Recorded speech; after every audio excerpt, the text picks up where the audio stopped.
Shalom keluarga yang dikasihi Tuhan. Hari ini kita berjumpa kembali untuk datang memuliakan nama Tuhan. Saya percaya bahwa keluarga-keluarga suka di rumah dibagi sukacita di pagi hari ini. Haleluya. Kita berdoa terlebih dahulu. Terima kasih Tuhan, terima kasih Yesus. Kembali di pagi hari ini kami datang kepada Engkau, mempersatukan hati kami untuk memuji besarkan nama Tuhan. Kiranya kuasa Tuhan hadir buat keluarga-keluarga Shalom di tempat ini. Mereka berada Tuhan. Terima kasih Yesus, terima kasih Tuhan. Kami percaya Tuhan hadir buat kami. Terima kasih Yesus, terima kasih Bapa. Di dalam nama Tuhan Yesus Kristus, mari semua untuk memuji nama Tuhan sama-sama katakan amin. Saya persilakan semuanya untuk bangkit berdiri.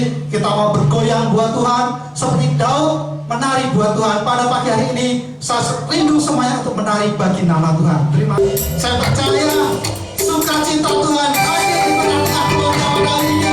Haleluya. Haleluya. Kita mau menaikkan nama Tuhan di hari ini. Terima kasih Yesus.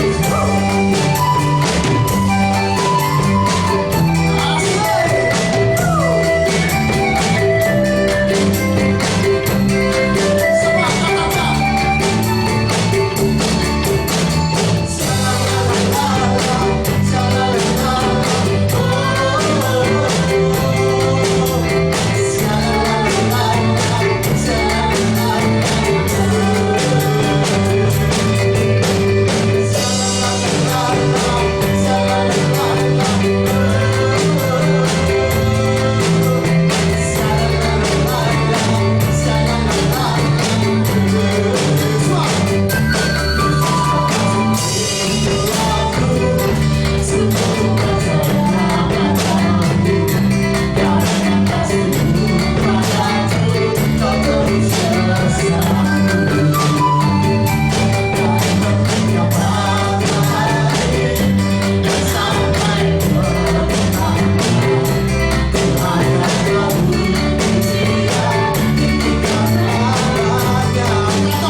kita persiapkan hati kita untuk menerima berkat firman Tuhan.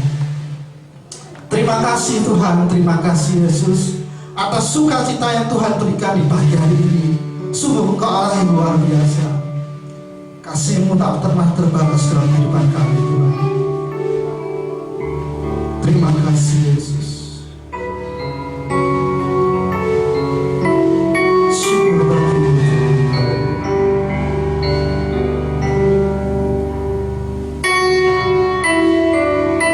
Engkau Allah yang selalu mengampuni setiap dosa kami Tuhan.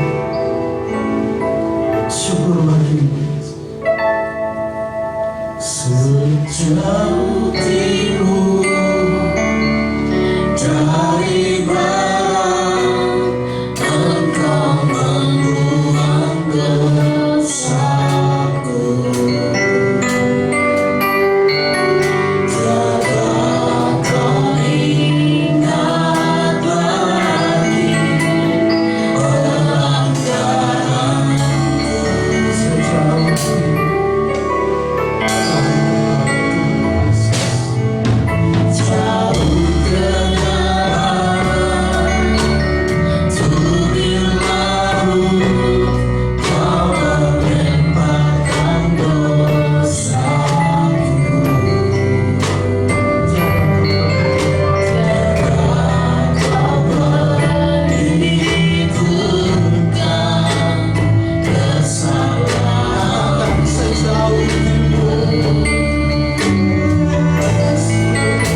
saya selalu berbuat dosa Tuhan, tapi kasih setiamu selalu mengampuni hidup kami. Bagaimana kami dapat membalas akan kasih setiamu setiap kami tanpa pengorbanan, tanpa kasih setiamu kami tak mungkin dapat hidup Tuhan.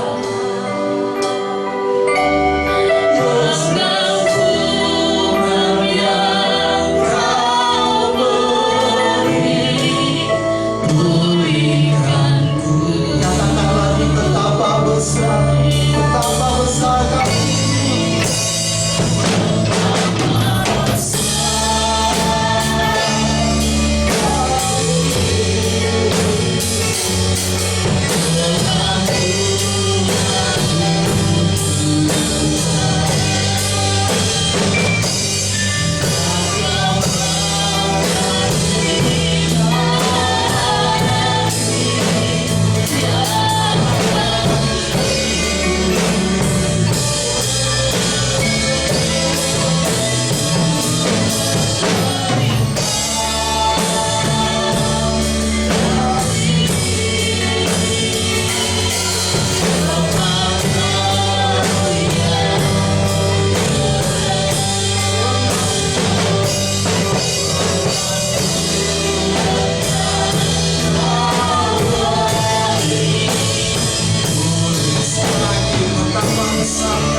Kami diperdamaikan dengan Bapa di sorga. Kami bersyukur oleh pengorbananmu di kayu salib. Kami mendapatkan anugerah keselamatan itu. Biarlah kami menggunakan waktu-waktu yang Tuhan percayakan kepada kami dengan bijaksana. Pagi hari ini kami memberikan hati kami untuk setiap firman yang kami dengar. Kiranya Roh Kudus boleh memberikan kepada kami pengertian, sehingga kami boleh mengaplikasikan firman itu dalam hidup kami sehari-hari.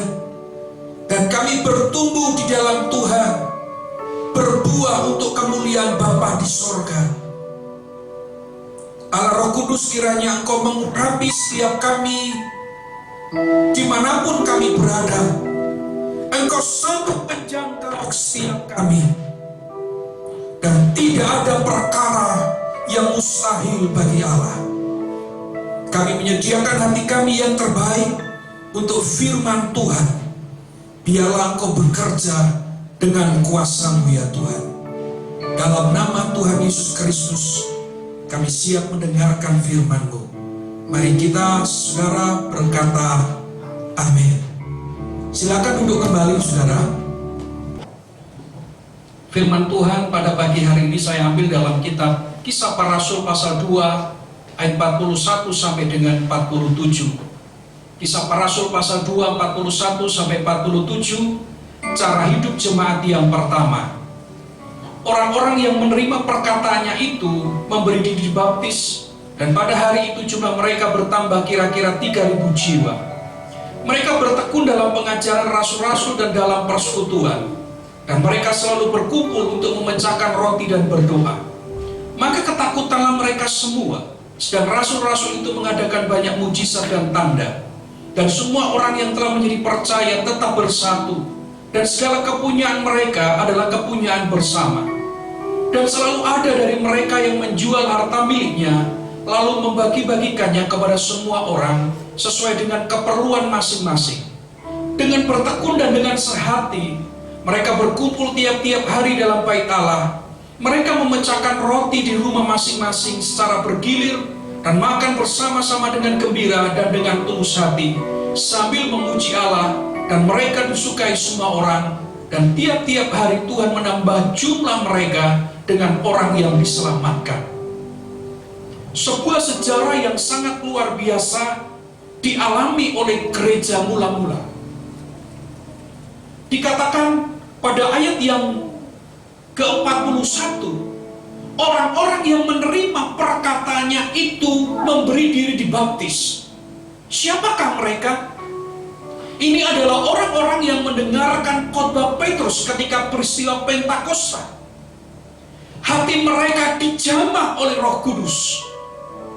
Hati mereka dibuka oleh Roh Kudus, sehingga semua orang yang mendengarkan perkataan Petrus yang dipenuhi dengan Roh Kudus, mereka menyadari akan segala dosa-dosa mereka. Kemudian mereka menyatakan diri supaya mereka bisa bertobat. Mereka percaya kepada Kristus Tuhan dan mereka dibaptis. Dan Alkitab mencatat pada hari itu jumlah mereka bertambah kira-kira 3.000 jiwa. Sebuah pelayanan yang luar biasa yang dikerjakan oleh Roh Kudus. Petrus orang sederhana. Petrus pernah menyangkal Tuhan Yesus. Tapi ketika Roh Kudus menjamah Petrus, ketika Roh Kudus mengurapi Petrus, ketika Roh Kudus memakai Petrus, orang yang sederhana pun bisa dipakai Allah menjadi alatnya yang mulia. Saudara, ini bukan masalah kuat dan gagahnya Petrus, tetapi ini adalah karya Roh Kudus yang menjamah setiap orang yang mendengarkan khotbah Petrus. Karenanya setiap kita perlu Roh Kudus. Pelayanan kita di gereja, melayani Tuhan, melayani sesama, perlu Roh Kudus. Dan keluarga kita pun juga perlu pimpinan Roh Kudus. Apalagi dalam keseharian kita hari-hari ini yang menghadapi berbagai masalah, perlu kita dipimpin oleh Roh Kudus. Dan oleh Roh Kuduslah Tuhan mengerjakan tanda-tanda ajaib. Saudaraku yang dikasihi oleh Tuhan, jemaat mula-mula ini memiliki sebuah gaya hidup yang perlu kita tahu, yang perlu kita pelajari, supaya dalam pengiringan kita kepada Tuhan, kita juga mengalami masa-masa yang pernah dialami oleh jemaat mula-mula. Apa saja yang dikerjakan oleh jemaat mula-mula, saudara, ketika mereka percaya kepada Kristus, sehingga mereka disukai oleh banyak orang, dan jumlah mereka tiap hari bertambah dengan bilangan yang diselamatkan. Yang pertama, mereka bertekun dalam pengajaran rasul-rasul. Kisah Para Rasul pasal 2 ayat yang ke-42. Dikatakan mereka bertekun dalam pengajaran rasul-rasul dan dalam persekutuan. Orang-orang yang sudah menyerahkan nama mereka kepada Kristus harus dengan kesadaran hati nurani mendengarkan firman-Nya dan melakukannya. Sekali lagi, orang-orang yang sudah menyerahkan nama mereka kepada Kristus harus dengan kesadaran hati nurani mendengarkan firman-Nya dan melakukannya. Itulah yang dikerjakan oleh jemaat mula-mula. Mereka yang menerima Tuhan Yesus Kristus sebagai Tuhan dan Juru Selamat mereka, mereka yang sudah dibaptis, mereka menyerahkan hidupnya kepada Kristus, dan dengan kesadaran hati nurani mereka, mereka bertekun dalam pengajaran rasul-rasul. Mereka bertekun mendengarkan firman Tuhan. Bukan hanya bertekun mendengarkan firman Tuhan, tapi mereka menjadi pelaku-pelaku firman. Mari kita bisa mengoreksi diri kita masing-masing sebagai orang percaya di zaman modern ini. Apakah kita dengan kesadaran hati nurani kita memerlukan firman Tuhan dalam hidup kita? Apakah kita dengan kesadaran hati nurani kita mau melakukan firman itu dalam hidup kita sehari-hari? Ini sangat penting. Itulah yang dimiliki jemaat mula-mula.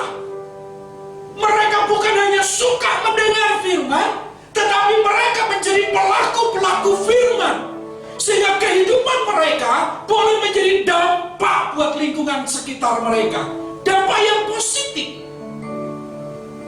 Bagaimana dengan kita, saudara, sebagai orang-orang percaya yang mengaku diri kita menyerahkan hidup kita kepada Kristus? Adakah firman Tuhan itu menjadi sebuah gairah kita? Adakah firman Tuhan itu menjadi sebuah kerinduan yang setiap hari kita baca, setiap hari kita renungkan, dan setiap saat kita mau melakukan sesuai dengan apa yang Tuhan mau? Jangan-jangan, saudara, kita lupa dengan firman Tuhan. Jangan-jangan kita hari-hari ini sudah kendor dan tidak mau membaca Alkitab, tidak mau merenungkannya kembali. Itu pun kalau kita mau merenungkan karena terpaksa, karena diajak, karena disuruh, bukan karena kesadaran, karena kita mengasihi Tuhan. Makanya, saudara, gereja tidak mengalami kuasa firman dalam hidupnya. Yang dilakukan jemaat mula-mula dengan hati yang sadar, dengan nurani yang sadar, mereka perlu pengajaran, mereka perlu firman. Dan itu yang mereka cari. Dengan demikian, saudara, ketika kita mau bertekun dalam firman dan melakukannya, itu berarti kita menghormati Dia, dan kita membangun iman kita di atas dasar iman yang suci. Yang kedua, yang dilakukan oleh jemaat mula-mula sehingga mereka disukai oleh banyak orang dan nama Tuhan dipermuliakan dalam hidup mereka adalah mereka menjaga persekutuan dengan orang-orang kudus lainnya. Mereka menjaga koinonia, persekutuan. Bukan hanya pengajaran di Didaskalia. Tetapi yang kedua, setelah mereka menjaga pengajaran, mereka rindu pengajaran dan hidup dalam pengajaran itu, maka yang kedua adalah mereka membangun koinonia, persekutuan dengan orang-orang kudus lainnya. Kalau kita baca, mereka saling mengasihi satu sama lain dan saling peduli. Kata saling mengasihi ini sangat penting. Kenapa? Orang yang saling mengasihi itu menandakan tidak ada permusuhan. Bayangkan jika dalam sebuah komunitas kita terjadi perasaan benci, terjadi perasaan iri satu terhadap yang lain, apa jadinya komunitas tersebut? Pasti tidak menghasilkan sesuatu hal yang baik. Nah, jemaat mula-mula hidup mereka saling mengasihi. Tidak ada permusuhan di antara mereka. Tidak ada rasa iri di antara mereka. Tidak ada dengki, tidak ada benci. Tapi mereka menjaga dengan yang lainnya. Mereka saling mengasihi. Pertanyaannya, saudara, apakah orang percaya di gereja mula-mula tidak ada perbedaan? Pasti ada. Tapi mereka mau mengorbankan kepentingan mereka sendiri dan mengutamakan orang lain. Kasih Tuhan sebagai pengikat yang mempersatukan segala perbedaan. Bagaimana dengan gereja sekarang? Bagaimana dengan orang-orang percaya di zaman modern ini? Apakah kasih itu sebagai dasar yang mengikat mereka untuk mereka membangun sebuah persekutuan bersama-sama dengan orang-orang kudus lainnya? Ataukah mereka membangun persekutuan dengan orang-orang kudus lainnya hanya karena keinginan sesaat? Ataukah betul-betul mereka mengasihi orang-orang kudus satu dengan yang lainnya? Saudaraku, jemaat mula-mula pasti mereka memiliki banyak perbedaan, banyak keinginan, karena mereka terdiri dari berbagai kalangan. Tetapi dari segala perbedaan itu tidak menjadikan mereka untuk terpisah, untuk terpecah. Tetapi mereka menaklukkan segala keinginan mereka, kepentingan mereka untuk mengutamakan orang lain. Jika itu ada dalam keluarga kita, saudara, jika kasih itu sebagai dasar yang mempersatukan dan mengikat keluarga kita, maka pasangan kita punya kelemahan, mertua kita juga punya kelemahan, anak-anak kita juga punya kelemahan. Tapi kalau kasih Kristus mengikat kita, semua kelemahan itu tidak menjadikan alasan perpecahan, tetapi kita menyadari dan menghormati satu sama yang lain. Yang kuat membangun yang lemah, yang lemah mau dibangun untuk menjadi kuat. Nah, gereja mula-mula ini berfungsi seperti itu. Jadi mereka tidak memandang apa yang mereka miliki, apa yang mereka punyai, tetapi mereka bersama-sama membangun tubuh Kristus. Ingat saudara, kasih Tuhan adalah pengikat yang mempersatukan segala perbedaan. Dalam pelayanan di gereja pun, kita terdiri dari banyak orang. Kita memiliki banyak pemikiran. Tetapi saya berharap kasih itu mengikat kita untuk kita terus bersama-sama melayani Tuhan.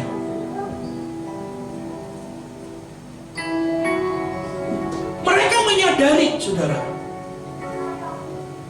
bahwa kehidupan sebagai orang-orang yang sudah ditebus oleh darah Kristus adalah hidup bukan karena aku lagi, melainkan Kristus yang hidup di dalamku.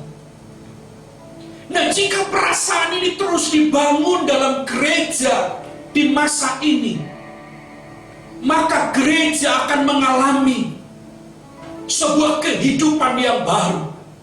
Maka gereja akan mengalami sebuah terobosan yang baru, di mana gereja akan dipulihkan.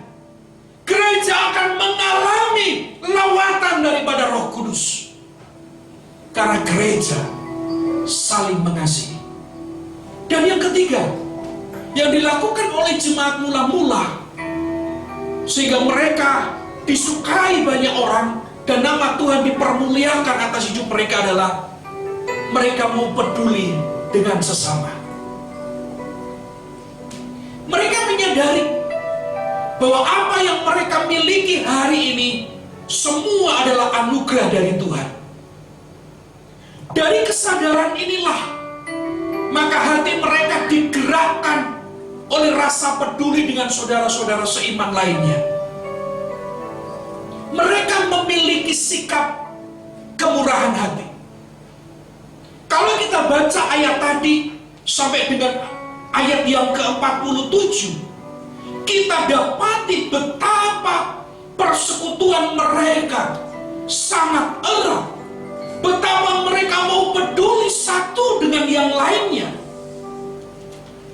Dan itu membuktikan, itu membawa mereka menjadi orang-orang percaya yang kuat, menjadi jemaat-jemaat yang kuat, menjadi jemaat-jemaat yang bertumbuh, dan menjadi jemaat-jemaat yang tidak egois dengan dirinya sendiri, tetapi mereka peduli dengan saudara-saudara mereka.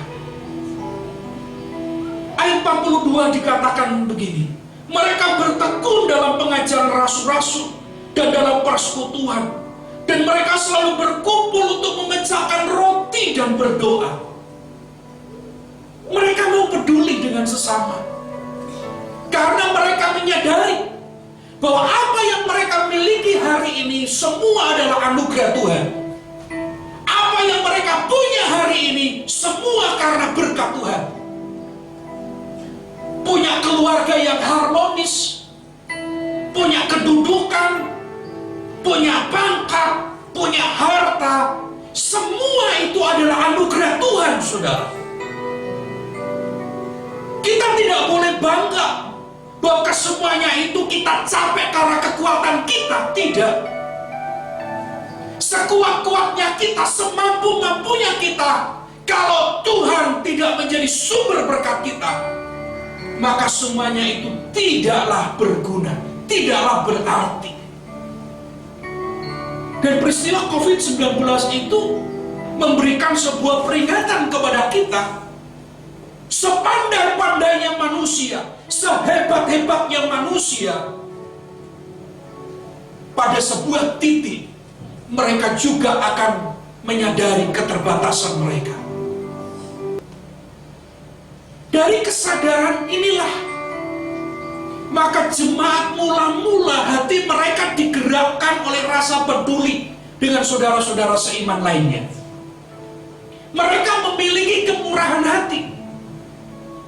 Firman Tuhan berkata, berbahagialah orang yang murah hatinya, karena mereka akan beroleh kemurahan. Orang-orang yang bermurah hati tidak akan pernah kehilangan kemurahan Allah, saudara. Orang-orang yang bermurah hati tidak akan pernah kekurangan dalam hidupnya. Kenapa? Karena Tuhan Yesus Kristus sendiri yang menjamin.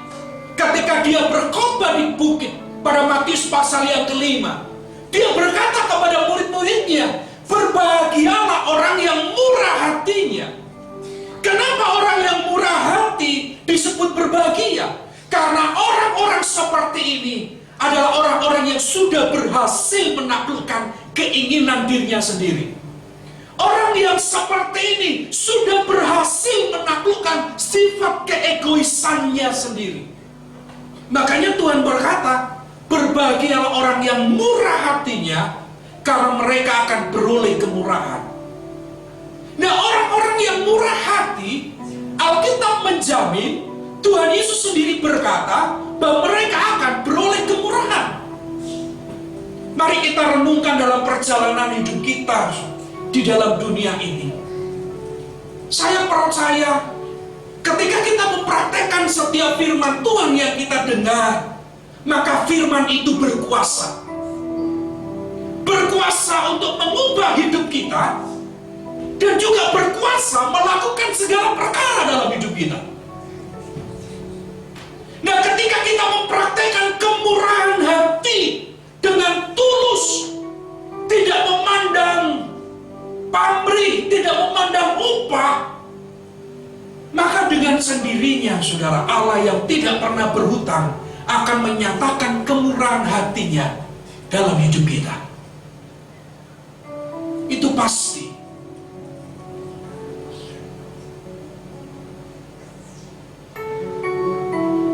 Dan kalau kita melihat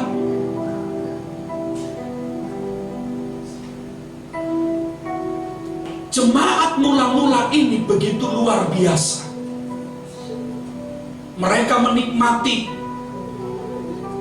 setiap apa yang Tuhan janjikan dalam hidup mereka. Saudara, masa ini adalah masa-masa berat yang sedang dialami oleh banyak orang. Semua lapisan terkena imbas dari COVID-19. Tapi jika Tuhan masih memberikan kepada kita kecukupan, mari kita mau peduli dengan saudara-saudara seiman kita yang lainnya, yang hari ini mungkin mereka mengalami kekurangan. Ingat saudara, hari-hari ini, tahun ini, mungkin ini adalah tahun terberat bagi banyak orang. Banyak orang mengalami kesukaran. Tapi kalau Tuhan menyatakan kasih-Nya kepada kita sehingga sampai hari ini kita mengalami kecukupan, mari kita juga mau peduli dengan saudara-saudara seiman kita lainnya yang hari ini mungkin mereka mengalami kekurangan. Mari kita buka mata dan telinga kita untuk mau peduli dengan mereka. Tuhan tidak meminta banyak pada kita, saudara. Tapi apa yang ada padamu, jika kita melakukannya karena kita mengasihi Tuhan dan sesama kita, maka itu akan mendatangkan berkat bagi orang lain. Sekali lagi, mari kita buka mata dan telinga kita untuk kita mau peduli dengan sesama kita yang membutuhkan, dengan saudara-saudara seiman yang lain yang mungkin hari-hari ini mereka kekurangan. Ingat, Tuhan tidak meminta banyak kepada kita, tapi apa yang ada padamu, jika engkau melakukannya karena kasih kepada Tuhan dan sesama, maka itu akan mendatangkan berkat bagi orang lain. Kita masih ingat ketika Tuhan mengadakan mujizat memberi makan 5.000 orang laki-laki dengan 5 roti dan 2 ikan. Pada saat itu Tuhan berkata kepada murid-muridnya, kamu harus memberi mereka makan. Tapi murid-murid kebingungan. Mereka menjawab, Tuhan, orang sebanyak ini tidak akan mungkin kita bisa memberi mereka makan. Murid-murid bingung, saudara. Tapi Tuhan Yesus dengan simpel berkata kepada mereka, apa yang ada padamu? Tuhan tidak berkata apa yang ada pada orang lain, tapi Tuhan berkata apa yang ada padamu. Mereka berkata, kami hanya memiliki 5 roti dan 2 ikan.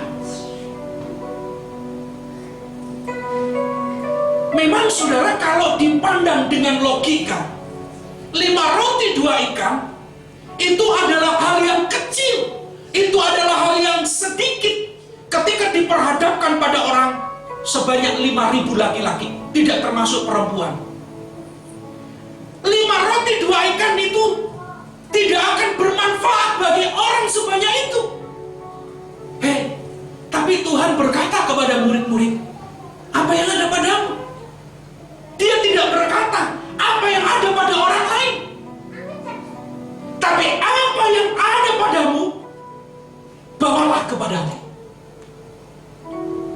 Saudaraku, apa yang dilakukan murid-murid? Murid-murid akhirnya membawa 5 roti 2 ikan itu yang dimiliki oleh anak kecil kepada Tuhan Yesus Kristus.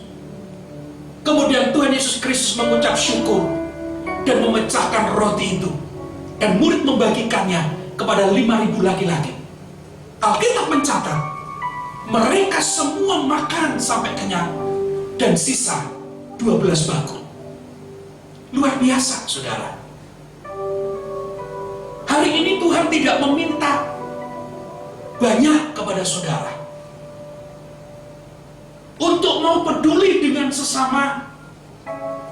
Tuhan hanya berkata kepada kita hari ini, apa yang ada padamu?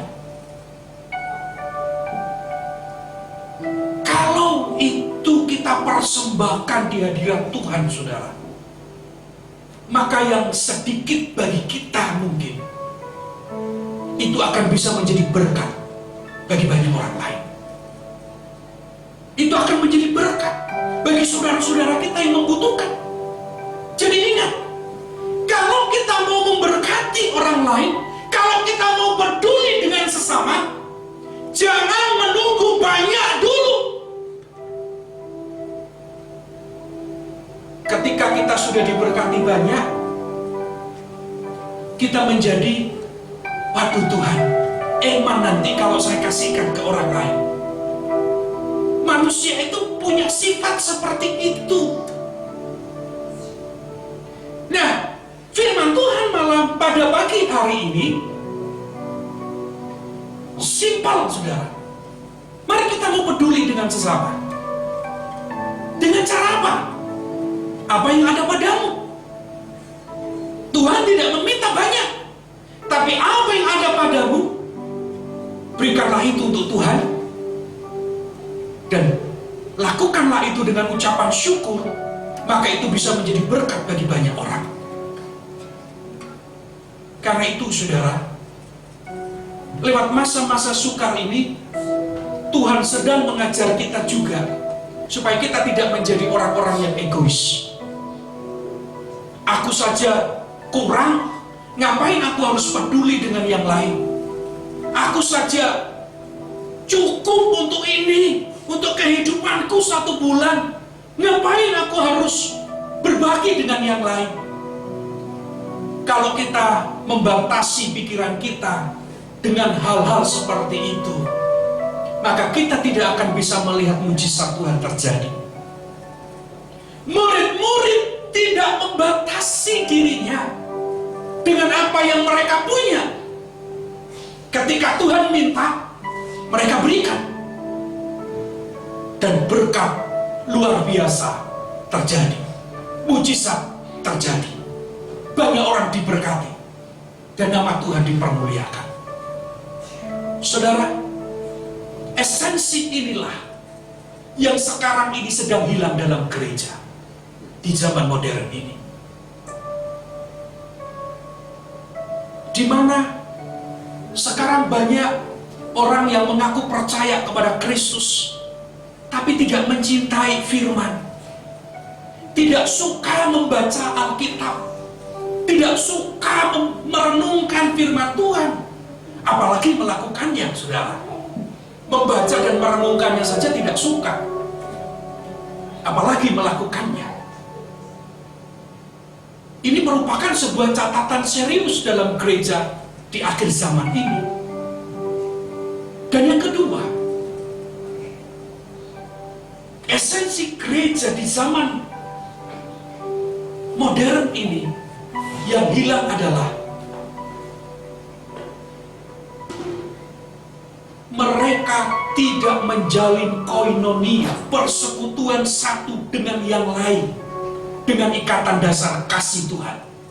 Sehingga yang terjadi, ketika terjadi masalah satu dengan yang lainnya, akhirnya mereka berontak dan berkata, sudah tidak usah melayani, sudah tidak usah gereja-gerejaan, wis aku mau tinggal saja gereja itu. Yang terjadi adalah iri hati, yang terjadi adalah permusuhan. Sehingga dalam pelayan-pelayan Tuhan bisa dijumpai pelayan satu dengan yang lain saling senggol-senggolan, sikut-sikutan, dan macam-macam, saudara. Tapi jemaat mula-mula tidak seperti itu. Mereka saling mengasihi. Perlu diingat, saudara, jemaat mula-mula pada saat itu ketika mereka bersekutu, menjalin persekutuan dengan saudara-saudara seiman, itu tidak gampang dan tidak mudah. Kenapa? Karena mereka diperhadapkan kepada pemerintahan Romawi yang tidak setuju dengan mereka, yang menentang mereka. Tapi ternyata itu tidak menutup pintu mereka untuk bisa datang kepada Tuhan. Segala penghalang itu tidak membuat mereka menjadi diam dan mundur, tetapi mereka justru semakin giat, mereka justru semakin bersemangat untuk mencari Tuhan. Saudara, orang yang mau bertumbuh dan bisa bertumbuh adalah orang yang berani menghadapi tantangan. Jangan sampai kita takut ketika kita menghadapi tantangan. Karena tantangan itu adalah sebuah awal bagi kita untuk kita bisa naik ke jenjang berikutnya. Nah, orang yang tidak mau menghadapi tantangan, saudara, itu adalah orang-orang yang tidak akan bisa melihat sesuatu hal ke depan yang akan Tuhan kerjakan dalam hidupnya. Karena itu, mari kita tidak boleh takut dengan tantangan. Tantangan boleh terjadi dalam kehidupan kita, tapi mari kita berjalan bersama-sama dengan Tuhan Yesus. Maka kita akan melihat perkara-perkara besar akan Tuhan nyatakan dalam hidup kita. Kiranya Tuhan menyertai kita, saudara. Satu hal, jangan sampai esensi gereja mula-mula itu hilang dalam hidup kita. Mari kita memiliki cinta kepada Tuhan dengan sungguh-sungguh. Mengasihi Tuhan berarti kita mau melakukan apa yang Tuhan mau. Yang kedua, saudara, mari kita membangun persekutuan kita dengan dasar kasih yang mengikat kita. Sehingga ketika ada satu di antara yang lain yang terluka, maka kita akan kembali dipersatukan karena kasih Tuhan. Kita akan kembali diperdamaikan, kita akan kembali dipulihkan karena kasih Tuhan. Dan yang berikutnya adalah jangan sampai gereja menjadi individualistis. Jangan sampai gereja hanya mementingkan egonya sendiri, tetapi kiranya orang-orang percaya mau peduli dengan sesama, mau peduli dengan orang-orang lain. Sekarang saya mengajak kita sama-sama, mari kita mau buka mata kita, buka telinga kita, untuk melihat nih saudara-saudara kita yang membutuhkan. Tidak usah banyak, apa yang ada padamu, berikanlah itu karena kau mengasihi Tuhan dan mengasihi sesama, maka itu akan bisa jadi berkat bagi orang lain. Berbahagialah orang yang murah hatinya, karena mereka akan beroleh kemurahan. Tuhan Yesus memberkati kita, saudara. Mari kita mempersiapkan hati kita untuk kita mengikuti persekutuan dengan tubuh dan darah Tuhan Yesus Kristus. Sejauh timur dari barat, Engkau membuang dosaku, ya Tuhan. Terima kasih. Haleluya.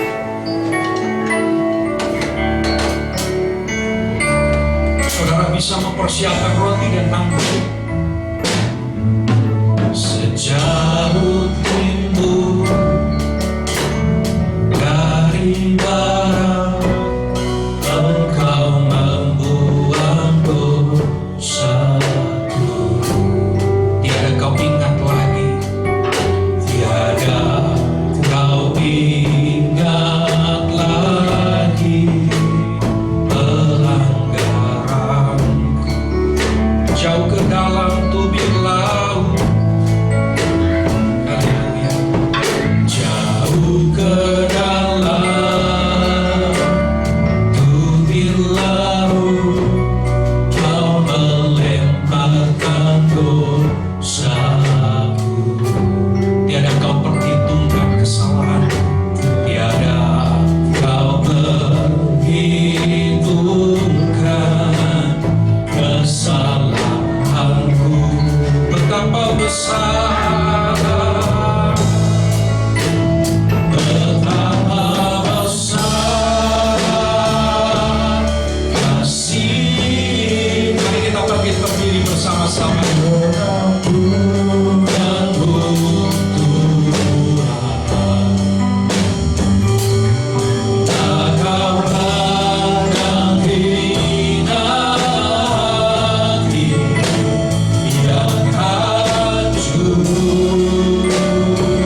kita mengasihi Tuhan? Dengan kita mencintai firman-Nya dan melakukan firman Tuhan. Dengan kita menjalin persekutuan kita dengan saudara-saudara seiman yang lainnya atas dasar kasih Kristus yang mengikat kita. Dan kita harus peduli, mau peduli dengan sesama kita. Sekalipun dalam hidup kita pun hari-hari ini mengalami masa-masa yang sukar, tapi kalau Tuhan masih berikan kita kecukupan, mari kita juga mau peduli dengan yang lainnya yang membutuhkan saudara-saudara kita. Tuhan tidak minta banyak, saudara, tapi Tuhan minta apa yang ada padamu, berikanlah itu. Dan ketika gereja meresponi ini, kita meresponi firman ini, maka saudara, kita akan disukai oleh banyak orang. Bukan karena kebaikan kita, saudara, tapi karena Roh Kudus yang memakai kita dan menjamah orang-orang itu. Saudara mau dipakai oleh Roh Kudus? Saudara mau dipakai oleh Tuhan untuk menjadi berkat bagi orang lain? Tuhan Yesus Kristus sudah mencontohkan hidupnya. Dia sudah memberikan teladan kepada kita. Dia mau menjadi berkat bagi manusia, supaya manusia tidak dihukum dalam dosa mereka. Sehingga Tuhan Yesus mau peduli dengan manusia. Yang dikerjakannya adalah Dia mau mati untuk manusia, supaya manusia mendapatkan pengampunan dosa. Pagi hari ini kita memperingati, kita mengingat kembali cinta Tuhan itu lewat persekutuan dengan tubuh dan darah Tuhan Yesus Kristus. Biarlah apa yang kita lakukan ini, saudara, sebagai wujud kita mengasihi Tuhan. Mari kita mengangkat roti ini di tangan kita.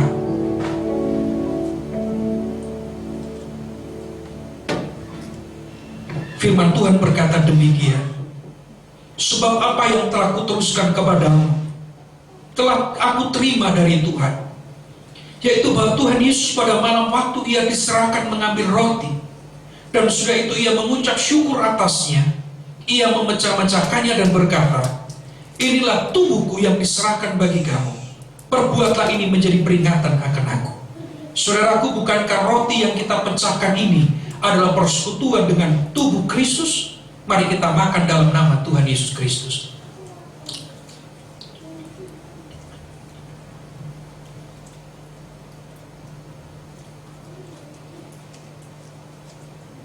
Mari kita mengangkat cawan. Demikian juga Ia mengambil cawan sudah makan, lalu berkata, cawan ini adalah perjanjian baru yang dimeteraikan oleh darahku.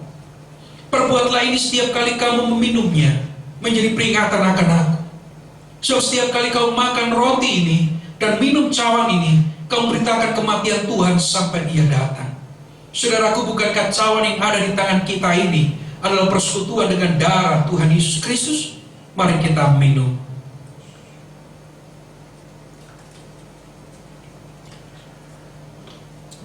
Mari saudara kita mengucap syukur kepada Tuhan. Bagi saudara yang mau menjadi berkat bagi sesama kita hari ini, mari teguhkan hatimu dengan firman ini. Berbahagialah orang yang murah hatinya, karena mereka akan beroleh kemurahan. Mari kita menyembah Tuhan. Mari kita bersyukur. Haleluya.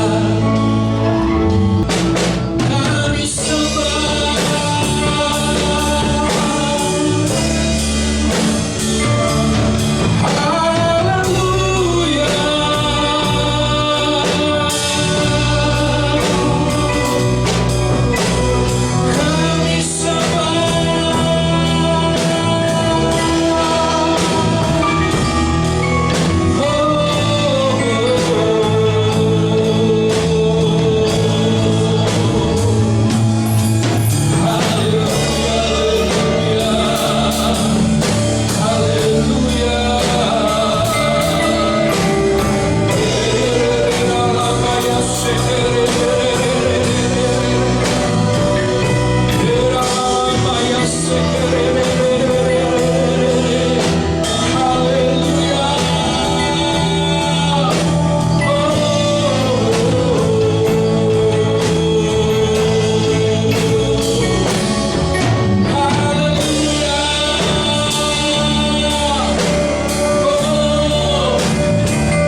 kita hari ini. Janganlah keraskan hatimu. Responi panggilan Tuhan. Responi firman yang kita dengar. Saya percaya kalau kita berjalan di dalam firman Tuhan, maka firman itulah yang akan menjamin hidup kita. Mari kita mau peduli. Lihatlah saudara-saudara kita,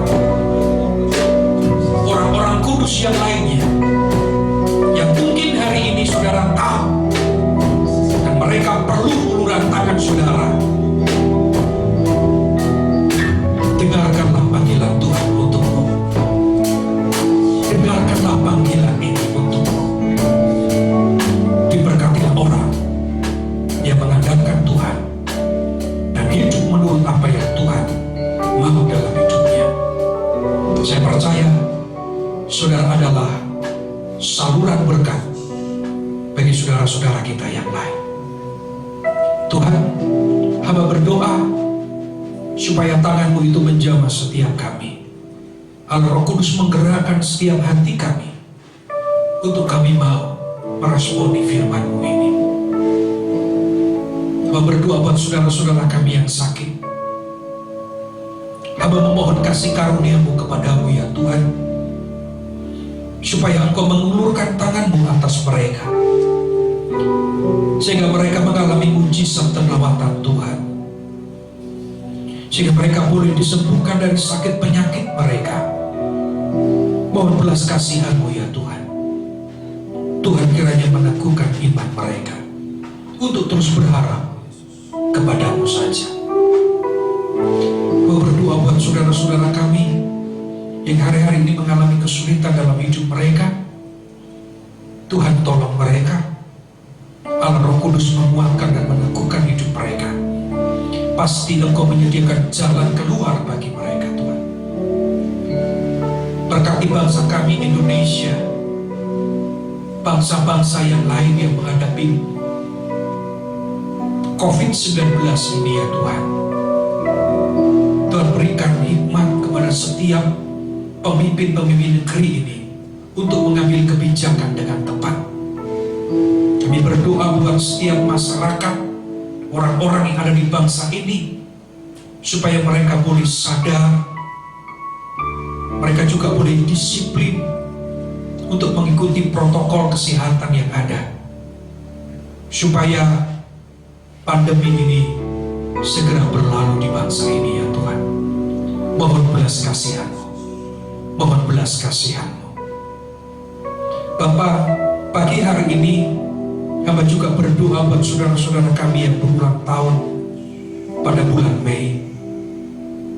Dimanapun mereka berada, hamba berdoa supaya semakin bertambahnya usia bagi mereka, maka iman mereka kepada Tuhan semakin bertambah-tambah.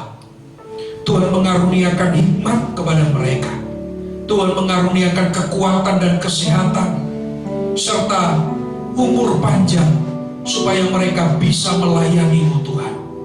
Dan kami berdoa kiranya mereka boleh menjadi berkat bagi setiap orang yang ada bersama-sama mereka. Doa kami untuk saudara-saudara kami yang berulang tahun di bulan Mei, Tuhan menyertai mereka dan Tuhan memberkati hidup mereka. Mari saudara, kita mengangkat tangan kita untuk menerima berkat dari Tuhan. Tuhan menyinari engkau dengan wajah-Nya dan memberikan engkau kasih karunia. Tuhan menghadapkan wajah-Nya kepadamu dan berikan engkau damai sejahtera. Sekarang terimalah berkat dari Allah Bapa, cinta kasih dari Tuhan Yesus Kristus, serta persekutuan Allah Roh Kudus akan menyertai kita hari ini sampai selama-lamanya, sampai Maranatha, Tuhan Yesus datang kali kedua. Mari setiap kita yang sudah diberkati Tuhan bersama-sama dengan saya kita berkata, amin. Selamat pagi saudara, Tuhan memberkati.